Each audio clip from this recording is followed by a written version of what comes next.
भारत में हॉकी। निबंध। खेल मनुष्य के जीवन में एक महत्वपूर्ण भूमिका निभाता है। यह भी सच है कि मनुष्य अपने प्राकृतिक स्वभाव से ही खिलाड़ी होता है। खेल से शारीरिक विकार का निवारण होता है और शरीर स्फूर्तिमान बनता है। खिलाड़ी स्वयं में एक रणनीतिकार होता है और वह अपनी कुशल रणनीतियों के द्वारा अपनी पराजय को विजय में बदल सकता है।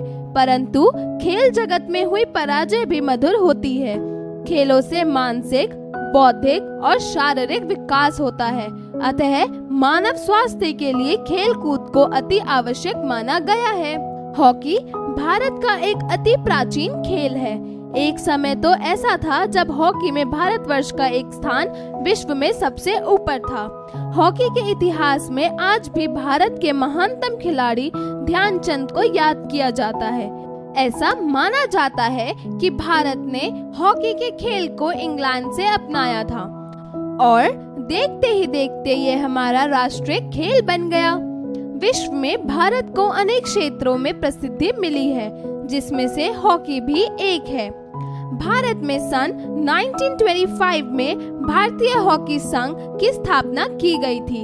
यूनान, ग्रीस देश के ओलंपस पर्वत के नाम पर संसार में ओलंपिक खेल प्रतियोगिता का आयोजन प्रति 1/4 वर्ष किया जाता है।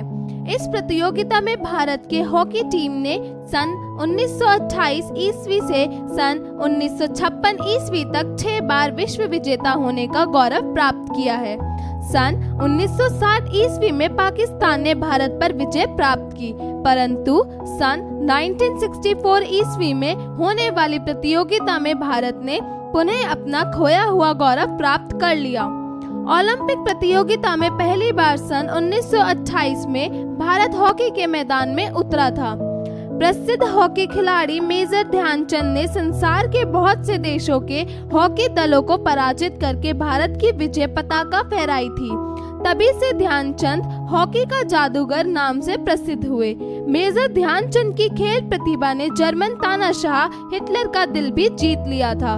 हिटलर ने उनके खेल से प्रभावित होकर उनके विषय में कहा था, यदि ध्यानचंद जर्मनी आ जाएं, तो मैं उसे मेजर में मार्शल बना दूंगा।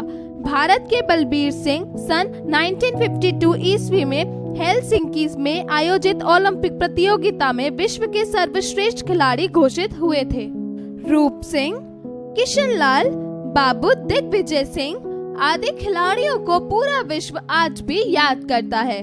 पिछले कुछ वर्षों में भारतीय हॉकी के विकास की गति में तेजी आई है। इससे भारत में इस खेल के भविष्य पर छाए काले बादल छट गए हैं। भारत देश में आज भी धनराज पिल्ले जैसे अनुभवी व दक्ष खिलाड़ी हैं।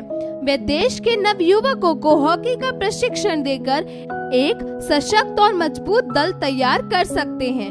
संसार में अपने हॉकी के कीर्तिमान को बनाए रखने के लिए भारतीय विद्यालयों में हॉकी का खेल अनिवार्य कर देना चाहिए। इससे देश में हॉकी खेल के विकास के साथ साथ बालकों का शरीर भी हष्ट पुष्ट बनेगा।